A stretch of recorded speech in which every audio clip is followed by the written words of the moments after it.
போதிய அழுத்தம் கொடுக்காவிட்டால் ஏற்கனவே அனுபவித்து கொண்டவர்கள் விட்டுவிட மாட்டார்கள். இதை மனதில் வைத்துக் கொள்ளுங்கள் என்று அதை எடுத்து அவர் தீர்ப்பில் சொல்கிறார். அவர் ஒரு அருந்ததிய இளைஞனை திருமணம் செய்த ஆதி திராவிட பெண், அதற்காக அவள் தாக்குதல் நடத்தினாங்க. அருந்ததிய குடும்பத்தில் இருக்க பெண்களை எல்லாம் வல்லுறவுக்கு ஆளாக்கினார்கள். 2633 983 ஜாதிகளுக்கு உட்ஜாதிகளுக்கு 0% ரெப்ரசன்டேஷன் தான் இருக்குது என்று அவர்கள் அறிக்கையில் தருகிறார்கள். இந்த ஜாதியில் இருக்கிறவர்களில் ஏறக்குறைய எத்தனை %? 37 விழுக்காட்டினர் ஒரு இடங்கூட பெடாமல் இருக்கிறார்கள் என்று அந்த அறிக்கையில் சொல்கிறாங்க. குரலற்ற மக்களின் குரலாக நாங்கள் இருப்போம் என்பதுதான் அந்த இது. அதுதான் குரலற்ற மக்களாக பலர் இருக்கிறார்கள்.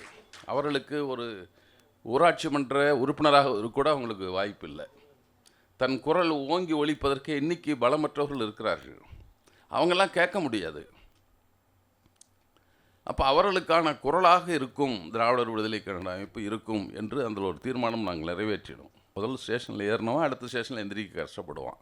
பெரியார் சொல்லுவார், அரை மணி நேரத்துக்கு முந்தி ஏறினவனே எந்திரிக்க மாட்டேங்கிற, 2000 வருஷமாக படுத்துட்ருக்கான், அவங்ககிட்ட போயில நாம் போராடிட்டு இருக்கோம் என்று பெரியார் சொல்லுவார். நாம் இத்தனை காலம் இழந்துவிட்ட உரிமையை பெறுவதற்கான போராட்டம் இது. புதுசாக நாங்களாம் இன்னும் கொஞ்சம் வேணும்னு கேட்கல. இத்தனை காலம் தெரியாது, நமக்கு வழங்கப்படவில்லை, நம்மால் பெற முடியவில்லை, பெற்றிருக்கிறோம், ஓரளவு பெற்றிருக்கிறோம், அதை முழுமையாக்க முயல்வோம். புத்தகத்தின் உள்ளொதுக்கீடு உரிமை நூலின் வெளியிட்டிருக்கிற காட்டாறு பதிப்பகத்தின் தோழர்களே, வழிநடத்தி கொண்டிருக்கிற அன்புக்குரிய தோழர் தாமரைக்கண்ணன் அவர்களே, வருகின்றிருக்கிற பல்வேறு அமைப்புகளை சார்ந்த தலைவர்களே, தோழர்களே, இன்று தோழர் நீலவேந்தன் அவருடைய நினைவு நாள்.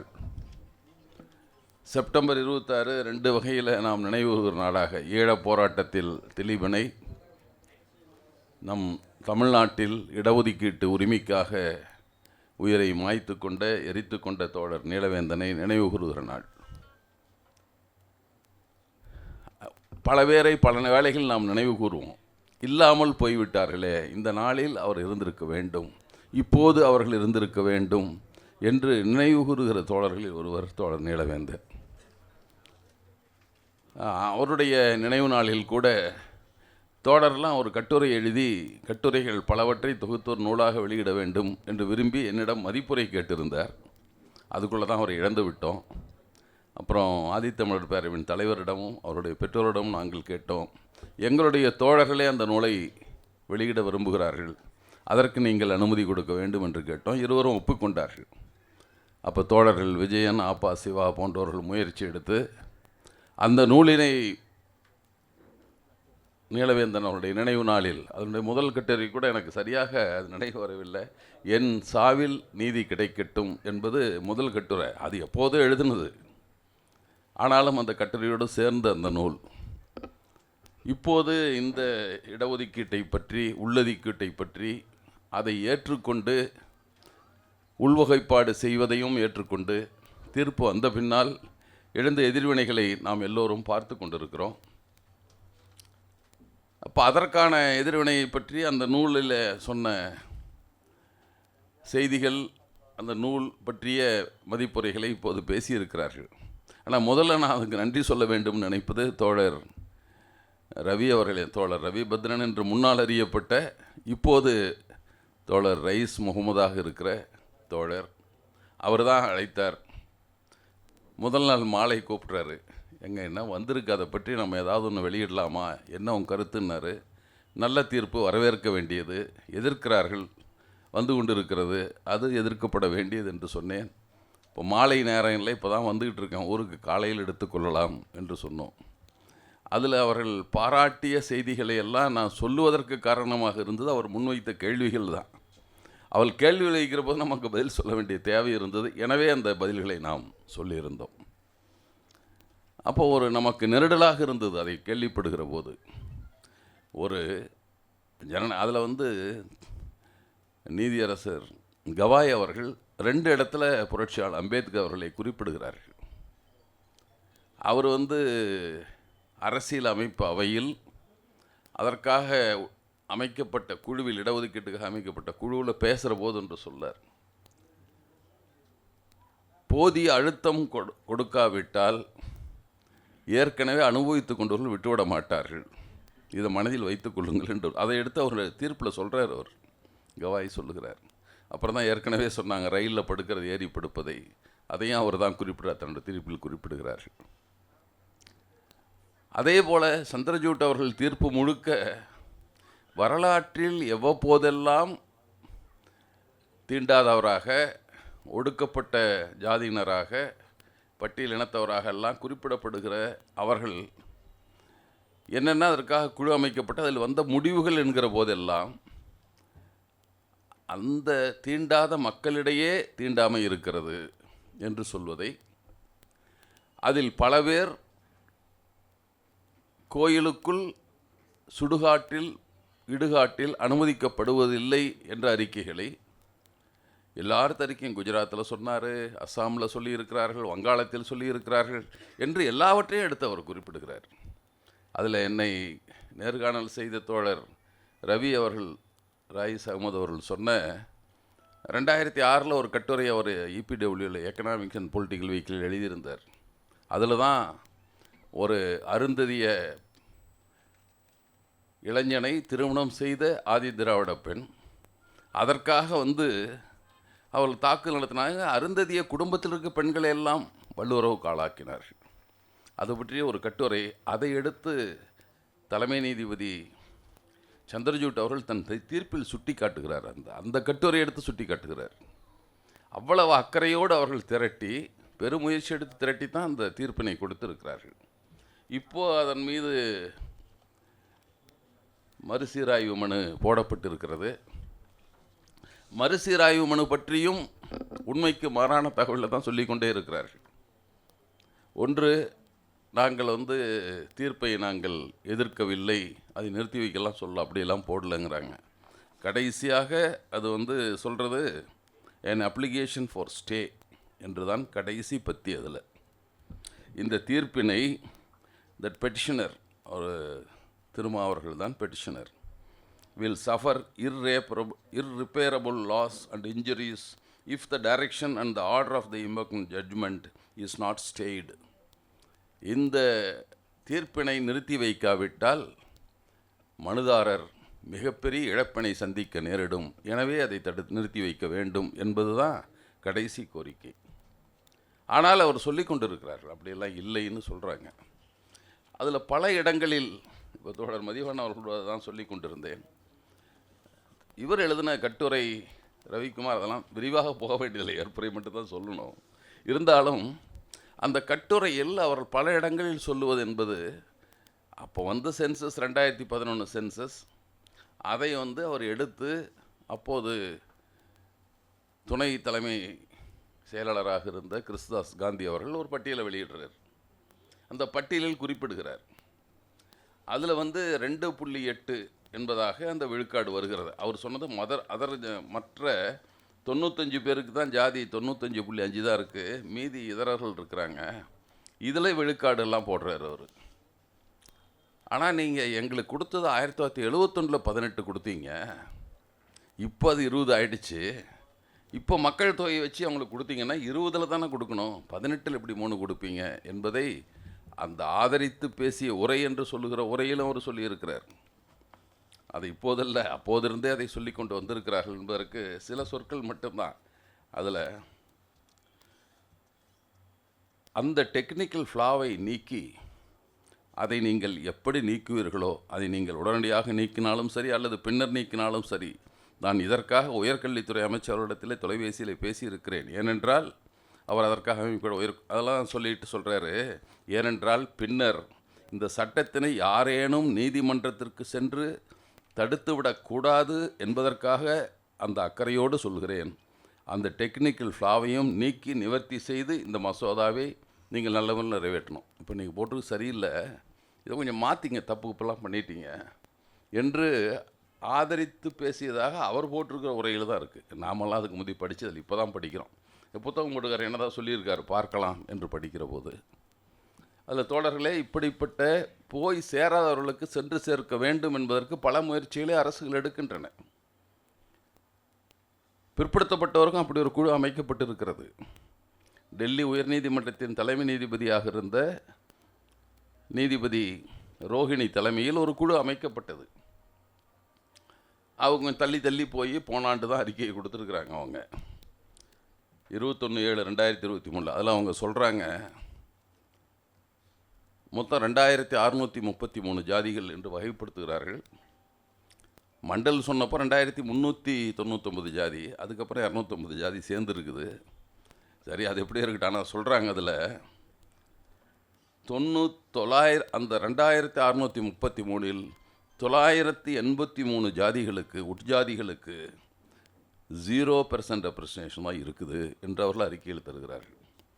இந்த ஜாதியில் இருக்கிறவர்களில் ஏறக்குறைய எத்தனை %? 37 விழுக்காட்டினர் ஒரு இடங்கூட பெடாமல் இருக்கிறார்கள் என்று அந்த அறிக்கையில் சொல்கிறாங்க. எல்லா இடஒதுக்கீட்டு இந்த பிழை இருக்கக்கூடும். அது கவனத்துக்கு வருவதற்கு, கவனப்படுத்துவதற்கு நாளாகும். ஏன்னா அவங்களே கல்வியற்றவர்களாக புறக்கணிக்கப்பட்டவர்கள் எப்படி அவங்க எங்கே எடுத்துகிட்டு போவோம். குரலற்ற மக்கள். நாங்கள் 2012இல் திராவிடர் விடுதலைக் கழகம் என்ற புதிய பெயரோடு நாங்கள் அமைப்பை தொடங்கிய போது அதில் நம்முடைய ஆதித்தமிழ் பேரவையின் தலைவர் தோழர் அதிகமான அவர்கள் தான் தொடக்க உரையாற்றினார்கள்.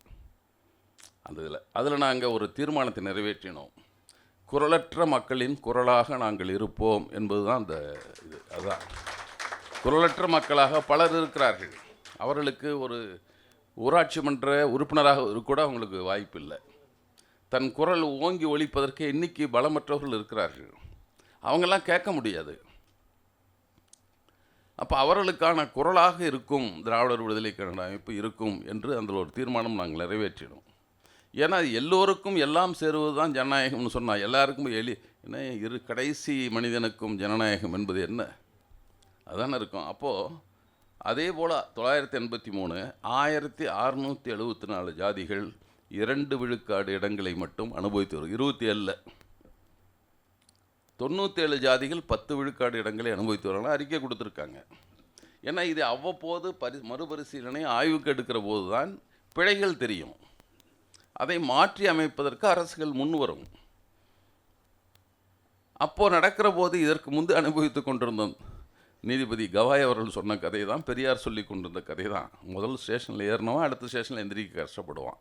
பெரியார் சொல்லுவார், அரை மணி நேரத்துக்கு முந்தி ஏறினவனே எந்திரிக்க மாட்டேங்கிற, 2000 வருஷமாக படுத்துட்ருக்கான், அவங்ககிட்ட போயில நம்ம போராடிட்டு இருக்கோம் என்று பெரியார் சொல்லுவார்.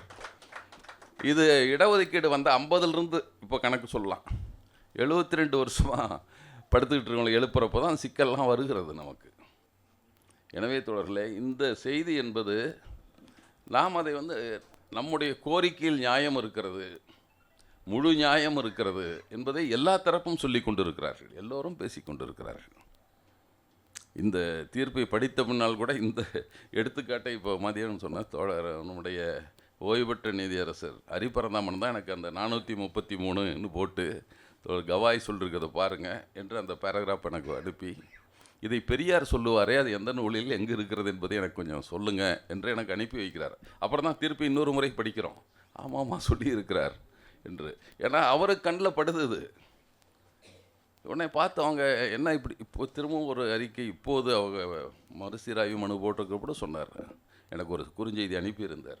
ஏன் இப்படி போய்கிட்டே இருக்குது, எடுத்துரைப்பார் யாரும் இல்லையா என்ற கேள்விகள்லாம் எழும்புகிறது. எனவே தொடர்களே, இந்த நேரத்தில் நாம் சொல்வது, நமக்கு எல்லாருக்கும் உரிமை வேண்டும். அரசியல் சட்டம் 2 விஷயத்தான் சொல்லுச்சு. ஒன்று, போதுமான பிரதிநிதித்துவம் இல்லாத ஜாதிகளுக்கு கொடு, அதுதான் அந்த வார்த்தை அவங்க பயன்படுத்தினது. நாட் அடிக்குவேட்லி ரெப்ரசன்டட், அவங்களுக்கான செய்யலாம், அதுக்கு சட்டவிரோதம்லாம் ஒன்றும் கிடையாதுயா.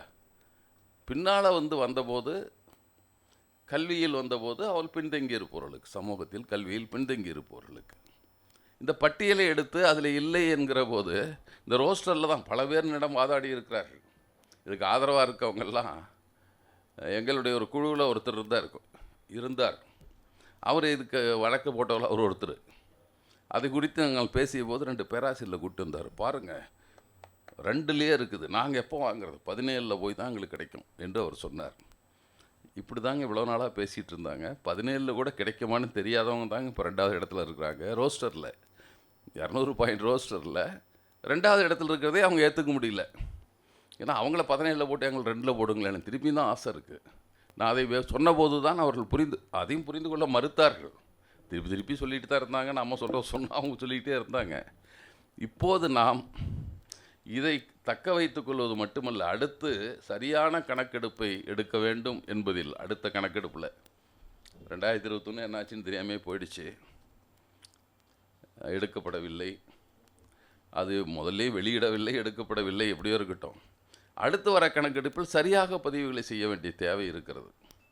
அதுதான் தோழர் மதிவண்ணன் அவர்கள் இதை முதல்ல இது குறித்து எழுதுகிற போது தான் இந்த ஆதி திராவிடர் குழப்பத்தை பற்றி அவர் தான் குறிப்பிட்டிருந்தார். முதல்ல அவர் தான் இப்படி தவறாக பதிவு செய்ய தோழர் புனிதபாண்டியன் அவர்கள் கூட அந்த இதுக்கப்புறம் சொன்னார். இப்படி ஒரு கோரிக்கை வைக்கலாமேன்னு என்கிட்ட கேட்டார் அவர். இந்த ஜாதிகள் பட்டியல் முதல்ல ஆதி ஆந்திரா இதான் இருக்குது சி பட்டியலில், அடுத்தது ஆதி திராவிடான் இருக்குது. ஆதி திராவிடர்கள் என்று சொல்லப்படுகிற பிற ஜாதிகள்லாம் பட்டியல் இருக்கும் போது அதை மட்டும் எடுத்து விடுங்கள் என்று சொல்லிவிட்டாலே போதும், இந்த குழப்பம் வராது. நம்மளால் ஆதி திராவிடான்னு பேர் கொடுக்க மாட்டாங்கள்ல, கொடுத்தாலும் பொதுவான பெயரையா சிறப்பாக உன்னுடைய உட்பிரிவை சொல்லணுன்னு தானே கேட்பாங்க. அப்படி வைத்து நீக்குவது எவ்வளவு சிரமம் என்று நமக்கு தெரியாது. இப்போ சும்மாவே 343க்கு எதிராக இருக்கிறது 41 என்ற பிரிவு அதை திசைப்புறவாதத்தை செய்து கொண்டே இருக்கிறார்கள். 341 சொல்லி திரும்ப சொல்லி அத்தனை நீதிபதிகளுக்கு தெரியாதது இங்கே இருக்கிற நம்ம இயக்கம் நடத்துகிற தோழர்களுக்கு தெரிகிறது, கட்சி நடத்துகிற தோழர்களுக்கு தான் தெரியுது. தப்பு மீறிட்டாங்க உச்சநீதிமன்ற நீதிபதிகள் என்று சொல்லுகிறார்கள். ஆனால் இன்னொன்று சொல்கிறாங்க, இதை பற்றி முதல் வரியிலேயே அவங்க கொடுத்த மனுவிலேயே கூட உச்சநீதிமன்றம் சிலருக்கு போய் சேராமல் இருக்கிறது என்று சொல்லுகிறது, ஆனால் பின்னடைவு இடங்கள் நிரப்பப்படாமல் இருக்கிறது. இதைத்தான் சொல்லிக்கொண்டே இருக்கு. அதுக்கு இதுக்கு என்னையா சம்பந்தம்? இதை சொல்லிக்கொண்டே இருக்கிறார்கள். இப்போ தான் இவர் தலைவர் அவர்கள் சொன்னார்கள், இது இல்லை அப்போ இருந்தே சொன்னது தான், இது இப்போ திரும்ப சொல்லியிருக்கிறாங்க என்பதை இப்போது தான் அறிந்து கொண்டோம்.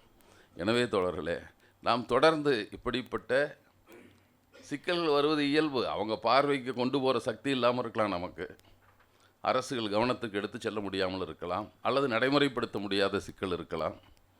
ஆனால் இப்போது பெற்றுவிட்ட பின்னால் அங்கே நின்று கொண்டு அடுத்த கட்டத்துக்கு நகரத்தான் பார்க்கணும். அதற்கு நம் ஒற்றுமையும் உரத்த குரல் எழுப்பலும் பயன்படும் என்று சொல்லி இந்த நூலை நம்முடைய தோழர் தாமரைக்கண்ணன் அவர்கள் அழைத்தார்கள். அதுவும் அழைத்து டைப் பண்ணி அனுப்பிச்சார். பண்ணியிருக்கேன் பாருங்கள், இது போடலாமான்னாரு. தாராளமாக போடுங்க. பின்னால் ஏன்னா முதல்ல வந்ததுக்கப்புறம் நான் இன்னொரு ஜூம் மீட்டிங் ஒன்று நடந்தது. தியாகு தோழர், மீதா பாண்டியன், நான் 3 பேரும் கலந்துக்கிறதுல தான் மற்ற செய்திகள் சில சொன்னால் அதையும் வேணால் சேர்த்து கூட போட்டுக்கலாங்க அதில் என்று சொன்னேன்.